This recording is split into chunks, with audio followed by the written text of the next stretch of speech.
네, 작품들 보고 왔는데 상당히 재밌어요. 뭐 재기발랄하기도 그쵸. 하고 자꾸 좀 들여다보게 되는 그런 매력이 있는 것 같습니다. 그렇습니다. 또 색감이 강렬하면서도 좀 조화로운 것 때문에 자꾸 눈길이 가는 것 같은데요. 네. 이 작품을 그리신 이형우 작가님과 함께 이야기해보겠습니다. 작가님 어서 오세요. 네, 안녕하세요. 소개 좀 부탁드리겠습니다. 네, 광주에서 오는 화가 이용입니다. 뭐 단순하게 뭐 소개를 할 거 없고 화가는 그리는 일이니까요.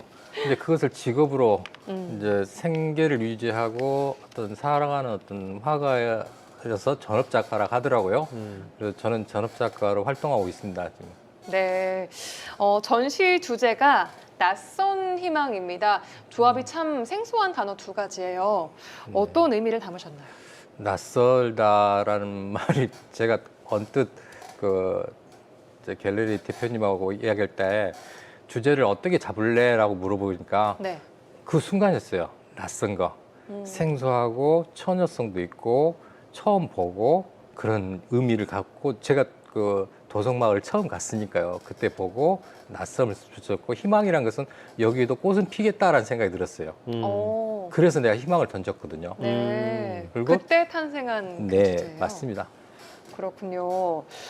지금 저 공간이 이제 전시가 되고 있는 네. 에그 갤러리인 건가요? 네. 그렇죠? 총 몇 점이나 맞습니다. 걸어 놓으셨어요? 지금 26점 걸었습니다. 26점. 네. 굉장히 많은 거 아니겠습니까?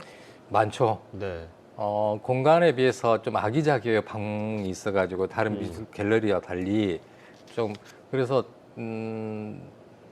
그 구조물을 그대로 이용하는 것도 좋겠다는 생각도 있었고 그래서 혹시나 공간이 너무 이제 비어버리면 좀 허해요 갤러리가. 그래서 일부러 양껏 가지고 갖고 오셨군요. 왔습니다. 예. 이야기들 이제 풀어볼 텐데 여수에서는 전시를 처음 하시는 거라고 들었거든요. 네, 처음입니다. 그래서 낯설다니까요. 근데 아름다운 미양이고 여기가 왜 미양이 되는 보니까 여기를 몇 번을 자주 놀러 왔죠. 관광 삼아 왔는데 네.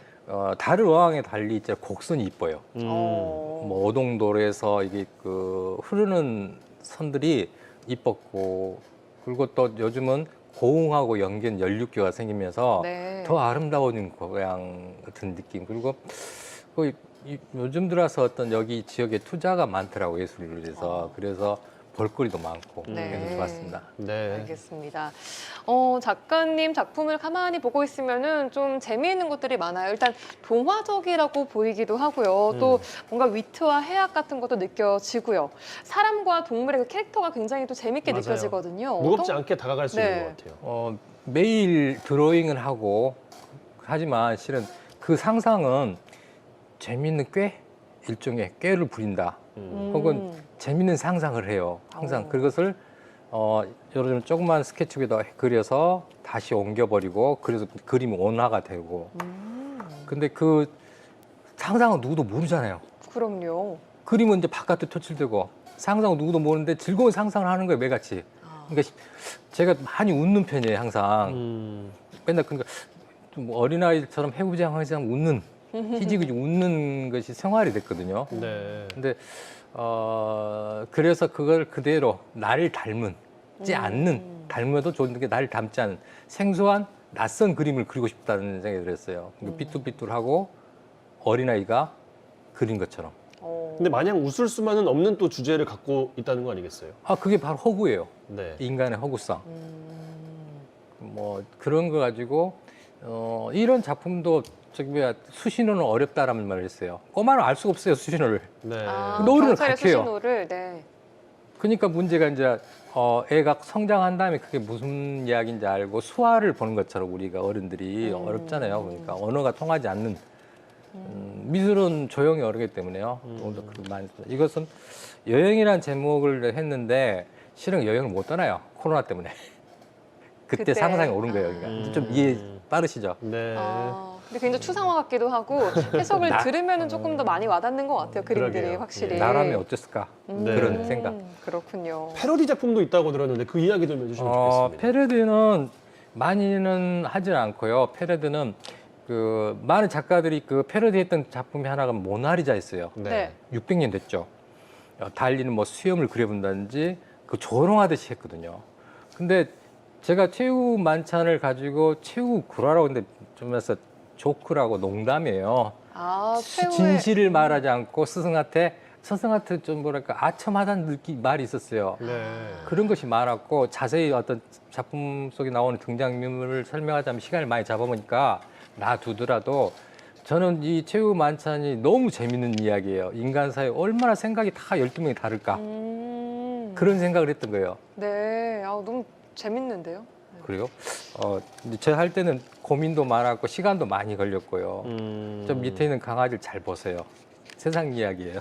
강아지를 보면 세상 이야기를 네. 하고 계신 거라고요? 예. 전혀 모르겠어요. 설명하자면 저 음식이 많지는 않아요. 다들 어부였잖아요, 제자들이. 네네. 어부였는데 그걸 이제 남은 찌꺼기를 기다리는 강아지.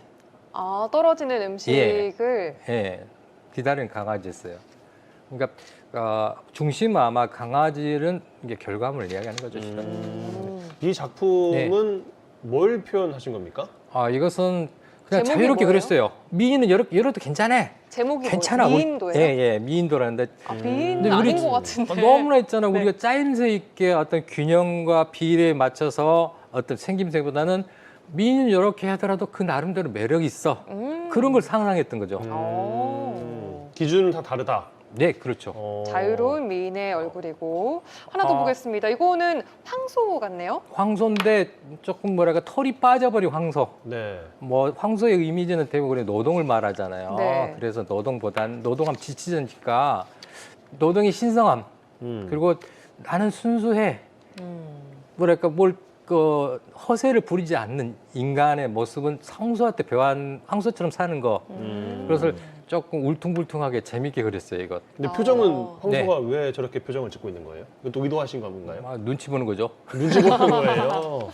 아, 재밌네요. 작품들을 쭉 보니까 그리는 대상도 그렇지만 색깔이 굉장히 좀 강렬하다고 다채로워요. 예. 느꼈어요. 제가 원색을 주로 제일 많이 쓰는 색은 채색화에는 보색 대비했어요. 강렬하게. 아니요. 보색이라는 것은 배치거든요. 다시 말해서 연두색하고 빨간색, 네. 녹색하고 빨간색 어떤 그런 대비가 있어요. 그 두 가지 섞으면 뭐가 됩니까? 블랙이 돼요. 그 반대된 색을. 네. 근데 우리는 보면 굉장히 화려한 색만 생각했던 것 같아요. 우리 살면서. 근데 세련보다는 색깔은 모두가 조화로워야 한다는 거. 누가 빛에서 시각을 자극한 어떤 색깔이 나온다는 거예요. 그리고 색은 인간의 영혼을 흔듭니다. 네. 그렇군요. 예. 그럼 색을 선택하는 그 기준 같은 것들은 따로 그때그때 그냥 떠오르는 영감대로 색칠을 하시는 건가요? 영감이라면 너무 거창하고요. 순간적인 감각이죠, 그냥. 감각. 이거다 이거 맞겠다라는 거. 이 작품 설명해 드릴까요? 네네. 이 작품은 아라크네, 거미가 돼버렸던 신화 이야기예요. 거미가 됐어요. 우리 선생님들은 다 알잖아요. 사슴이 돼버렸던. 잘 모릅니다, 사실. 예? 네, 잘 모르겠는데요. 배경 지식이 저희가 이렇게 풍부하지가 않아요.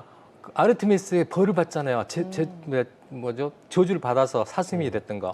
무엇 때문인지 아세요?